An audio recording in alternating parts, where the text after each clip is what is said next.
작년 3월에 발생한 사건이 하나 있었습니다.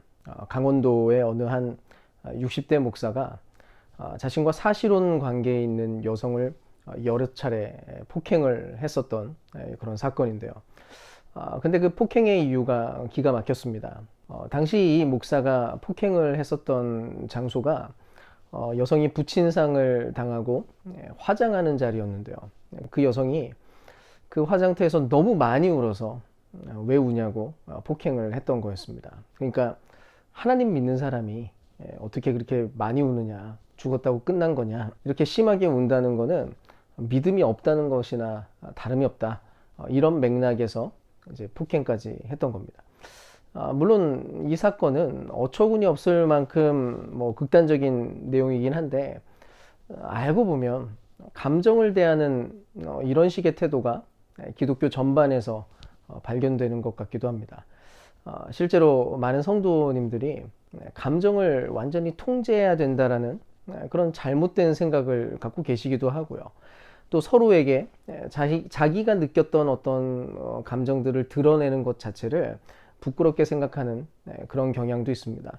특히 우울한 마음이나 뭐 분노, 그런 감정이 들 때 대부분의 사람들은 이것을 건강하게 다루는 법을 잘 모르고 오히려 그 감정 자체를 죄인 것처럼, 심각한 문제에 빠진 것처럼 생각을 하기 때문에 그것을 감추거나 숨기려고 할 뿐인 것이죠.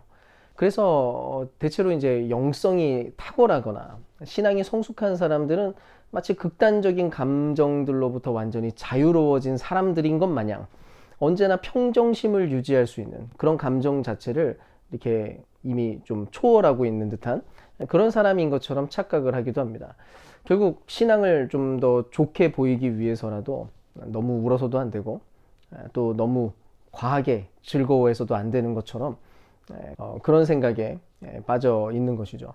그런 게 곧 경건이라고 믿으니 말입니다. 근데 감정에 대한 이런 식의 태도는 단지 기독교 안에서만 일어나고 있는 그런 현상은 아닙니다. 실제로 한국 사회 자체가 문화적으로 감정을 좀 억압하던 그런 분위기였고, 감정을 다루는 법을 잘 몰랐으니까요. 지금도 우리가 자주 보게 되고 또 실제로 자주 하고 있는 장면이 그런 것 아닙니까? 아기가 막 울어요. 근데 우는데 다짜고짜 울지 말라고 막 혼을 냅니다. 아이가 짜증이 났어요. 근데 그 아이의 그 짜증을 어떻게든 못 내도록 이렇게 막고 강요하는데 초점을 맞추는 그런 경우들을 비일비재하게 보게 됩니다. 결국 아이가 느끼는 그 감정 자체를 주목해주고 읽어주기보다는 그 불편한 상황을 빠르게 해소하는 게 그게 더 중요하게 여겨지고 있는 거죠. 실제로 현재 우리나라에는 이렇게 감정을 다루는 법 자체를 잘 배우지 못해서 자기 감정을 표현하지도 못하고 또 그냥 위축되어서 침체되어 있는 그런 증상을 보이는 아이들이 굉장히 많다는 보고를 읽어보았습니다. 근데 문제는 이렇게 억압되고 또 다루어지지 못했던 그런 감정들은 결국 잘못된 방식으로 폭발해버리고 만다는 것인데요. 현재 대한민국 사회를 분노사회라고 부르는 그런 맥락도 다 여기에 있는 것 같습니다. 한번 생각을 해보세요. 여기저기 화가 가득한 그런 사회가 된 것 같지 않습니까? 뉴스를 보다 보면 한숨이 나올 정도입니다. 얼마 전에는 뒤통수를 쳤다는 이유로 10대 청소년이 60대 후반의 경비원을 기절할 때까지 폭행하는 사건이 벌어졌습니다. 그것뿐인가요? 째려봤다는 이유로 사람을 죽이고 아이가 계속 울음을 그치지 않는다는 이유로 아이를 밖에다 집어 던져서 죽이는 일도 벌어졌습니다. 그야말로 감정의 위험스러운 폭발이 지금 곳곳에서 홍수처럼 쏟아지고 있는 것 아닌가요? 몇몇 사회학자들이 여기에 대해서 이제 연구한 논문들을 좀 살펴보았는데요. 재미있는 내용들이 좀 있었어요. 실제로 한국인들의 감정 표출 방식이 다른 민족들과는 조금 독특한 면이 있다는 겁니다. 그게 뭐냐면 아주 오래전부터 한국인들은 그 감정이라고 하는 것을 주로 한이라고 하는 정서, 또 한풀이 뭐 이런 방식으로 분출을 해왔다는 것이고요.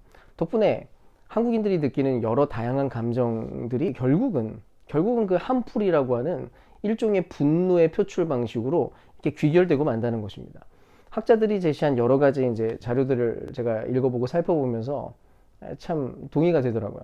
어쨌든 중요한 건 우리 한국인 자체가 가뜩이나 화가 많은 정서를 가진 종족이기 때문에 특히나 더 감정을 더 잘 다룰 필요가 있다는 것입니다.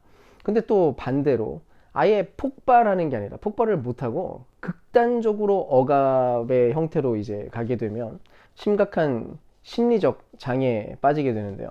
덕분에 대한민국 사회에 지금 우울증 환자는 급증하고 있고 또 한국인 특유의 화병이라고 하는 것도 존재하고 있습니다. 어쨌든 이렇게 감정이 왜곡되거나 메마르거나 그래서 폭발하거나 억압되어 있을 때 우리는 기쁨을 온전하게 누리는 게 어렵게 되고 만다는 것입니다.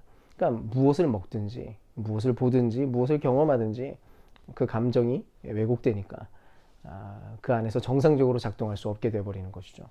그렇다면 성경은 과연 감정에 대해서 뭐라고 이야기를 할까요? 일단 구약의 전통 안에서 감정은 굉장히 풍성하게 발견됩니다. 찾아보면 내용이 굉장히 많은데요.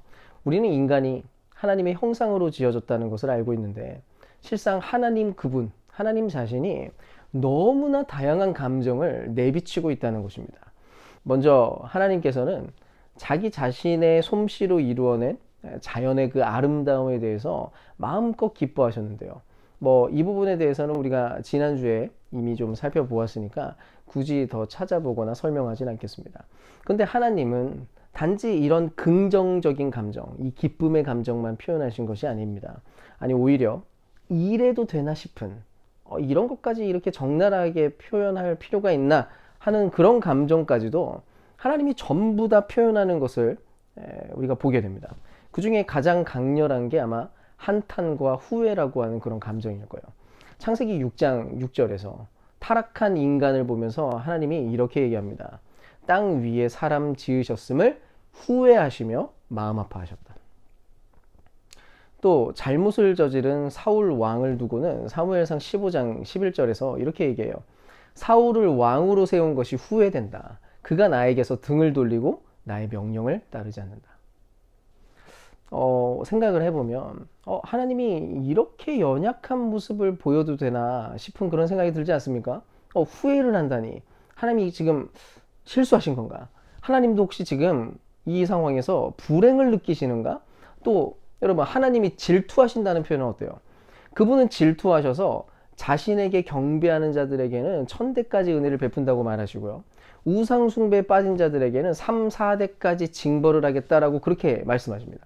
그래서 우리가 마치 이런 이야기를 이렇게 읽다 보면 하나님이 너무 좀 감정적인 분이셔서 전혀 관대하지 못한 분인 것처럼 그런 생각이 들 정도예요. 근데 확실한 것은 성경이 하나님의 이 맹렬한 감정을 너무나도 과감하게 그냥 표현해버린다는 것입니다. 물론 이 부분에서 우리가 좀 오해하면 안 되는 게 있는데 하나님은 분명하고 명확하게 감정을 다 드러내긴 했어요. 근데 그렇다고 해서 절대로 감정적인 분은 아니셨다는 것입니다. 우리가 배워야 되는 사실이 사실 여기에 있어요. 감정을 표현한다는 것과 감정적이 된다는 것은 전혀 다른 개념이라는 것입니다. 하나님은 슬프면 슬프다고 하셨고요. 후회가 되시면 후회된다고 거침없이 표현하셨지만 결국 그 감정 자체에 휩쓸려 버리지 않았다는 것입니다. 그분은 격정적인 분노를 표현하시기는 했지만 그 분노 때문에 즉흥적으로 파괴하는 그런 결정을 내리지도 않습니다. 또 너무나 후회되는 그 감정, 후회라고 하는 그 고통 속에서도 결코 낙심하거나 절망하거나 포기하는 그런 길을 택하지는 않으셨다는 거예요. 그 대신 어떻게 하십니까? 오히려 하나님은 그 진실한 모든 감정을 그대로 느끼고 그대로 간직한 채로 그 감정을 전부 다 하나님 나라의 소망을 이루려고 하는 그 열정으로 연결시키셨습니다. 그분의 분노, 그분의 절규, 그분의 후회와 한탄은 마침내 전부 다 구원을 이루기 위한 길, 그 실천으로 발견되었다는 거예요. 그것이 바로 그리스도가 이 땅에 오신 이유였습니다. 그분의 분노의 이유, 그분의 한탄의 이유, 사실은 사랑 때문이었고요. 결국 그래서 그 결론이 십자가의 죽으심으로 향하게 만드는 그런 감정들이 되었다는 것입니다. 그 모든 후회와 한탄과 분노의 절규가 마침내 가장 아름다운 결정과 열매로 맺어지게 만들었다는 것이죠. 여러분, 만약에 이 사실을 믿는다면 우리 역시도 감정을 있는 그대로 인정해야 됩니다. 하나님이 그러신 것처럼 우리 역시도 기쁨과 슬픔, 감격과 무기력의 그 적당한 자리에 서서 메마르게 관조하고 있는 그런 존재가 아니라는 거예요. 우리가 신앙이 자란다는 것이 내가 겪는 모든 것에 대해서 감정적으로 초연해진다는 그런 의미가 아니라는 점을 절대로 놓치면 안 되는 것입니다. 우리는 자연스럽게 무언가를 좋아합니다. 그리고 무언가를 싫어하죠. 또 무언가를 기뻐하고 또 슬퍼하고 또 어떤 것에 대해서는 거부감이 드는 그런 존재가 맞아요. 감정이 없는 인간은 하나님이 의도하는 그런 생명체가 아닌 것입니다. 그래서 여러분, 우리는 우리의 감정을 인정하고 대신에 그 감정의 정체를 잘 파악하고 잘 다루어서 그 안에서 제대로 기쁨을 누리는 법을 배워야만 한다는 거예요. 그렇다면 대체 어떻게 하는 게 감정을 잘 다룬다는 의미일까요? 그 첫 번째는 이미 우리가 살펴본 것처럼 감정은 그 자체로는 가치 중립적이라는 점을 염두에 두어야 합니다. 그러니까 감정 그 자체가 또 즉시 떠오르게 되고 즉시 경험하게 되는 감정 자체가 그 자체로 선이거나 그 자체로 악은 아니라는 것이죠. 물론 이렇게 우리가 생각해 버리는 게 절대로 쉬운 건 아닙니다. 일단 우리는 보통 그 일상에서 좋은 감정을 느끼는 것보다 나쁜 감정을 느낄 가능성이 사실 높아요. 화나는 감정, 질투하고 염려가 느껴지는 그런 감정, 그게 훨씬 잦을 거니까요. 그게 우리가 살아가고 있는 이 깨진 세상의 특징 아닙니까? 그러니까 누군가와 말이 막 안 통해요. 또 무시를 당하고 막 억울한 일을 당합니다. 얼마나 많습니까? 그런데 그 상황이 우리에게 닥쳤는데 우리가 마냥 기쁘다고 말하면 그건 미친 사람인 거죠. 그런데 더 큰 문제는 일단 화가 나고 좀 마음이 불편해지고 염려를 느끼게 되고 나면은 우리는 실제로 침체를 경험하기도 하고요. 또 일단 기분 자체가 안 좋아지게 됩니다. 근데 여러분, 그럼에도 불구하고 우리가 순간 느끼게 되는 그런 감정 그 자체는 아주 자연스러운 것으로 이해할 필요가 있고요. 그 자체로서 죄에 빠졌거나 그 자체로 지금 악에 가담하는 것이 아니라는 점에 대해서 기억을 할 필요가 있습니다. 오히려 이런 감정들 자체는 마치 운전할 때, 우리가 운전할 때 앞에서 이제 표지판을 보게 되잖아요. 그것과 같습니다. 전방에서 발견되는 표지판 역할을 하고 있다고 생각을 하시면 됩니다. 그 감정을 느끼는 것 자체가 뭐 이런 거예요. 급커브 표지판을 본 거예요. 또 사고가 여기 앞에 지금 났다, 이런 표지판을 본 것과도 같은 겁니다. 그러니까 뭔가 지금 조치를 취해야 되는, 뭔가 위험한 상황이 지금 앞에 놓여 있다는 그런 신호인 거죠. 당연히 그거 딱 보는 순간 어쩌면 짜증스러울지도 몰라요. 신나게 지금 달리는 중인데 급커브라고 하니까 속도를 줄여야 되거든요. 또 지금보다 사고의 위험이 있으니까 더 집중해서 긴장하면서 그렇게 운전을 해야 된다는 그런 뜻인 겁니다. 하지만 어쨌든 그 표지판 자체는 너무나 필요한 것이고, 잘 보고 적절하게 반응하면 생명을 보호하게 만드는 아주 좋은 것이 됩니다. 만약 누군가가 앞에서 차가 고장 났어요. 근데 비상등도 안 켜놓고 비상 그 표지판도 앞에다가 세워놓지 않고 이렇게 그냥 가만히 서 있다고 하면 얼마나 위험한 일입니까? 그럼 감정이라는 게 그 역할을 합니다. 우리가 느끼는 감정, 현재 내가 지금 어떤 순간에 놓여 있고 내가 지금 어디를 향해 가게 될 위험이 있는지, 그래서 어떻게 조치를 취해야 내가 안전해질 수 있는지, 어떤 생각을 해야만 하는지, 그거를 결정하게 도와주는 그런 감정들이라는 거죠. 그래서 우리가 순간 느껴지는 그 감정을 그냥 마냥 모른 채 해버리거나 만약 억눌러 버리면 사실은 전혀 옳지 못한 방향으로 가게 될 가능성이 생긴다는 것입니다.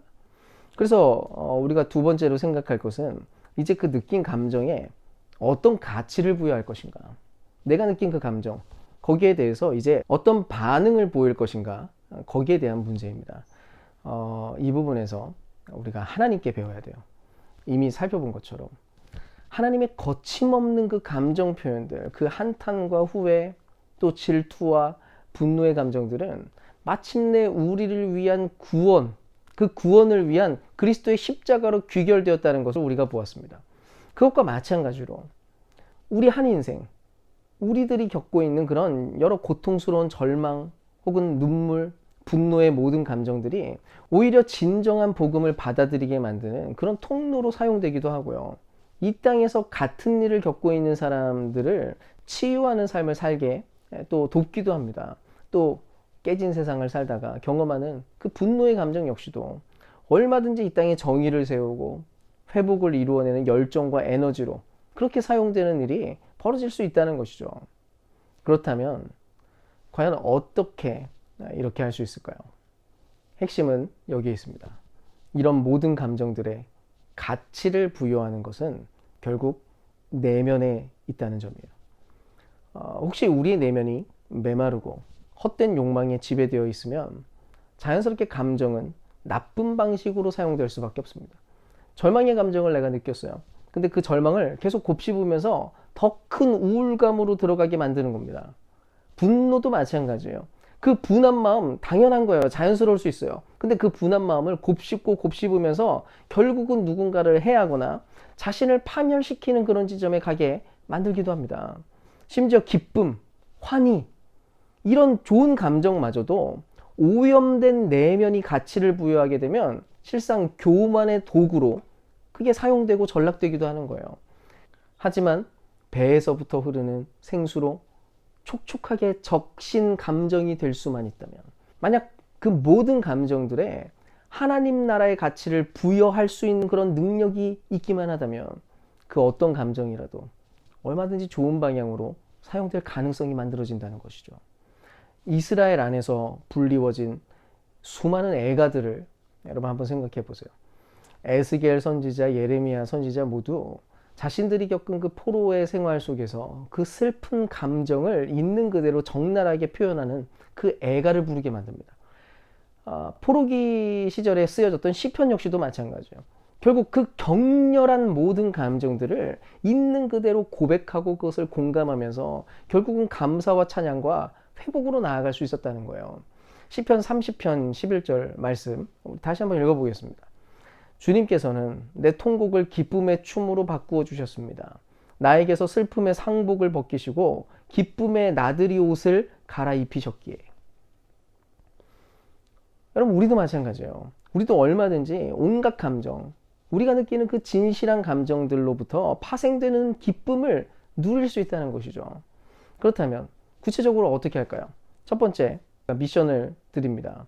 일단 우리가 해야 될 일은 감정을 억압하지 말고 있는 그대로 느끼고 표현하는 연습을 좀 하는 겁니다.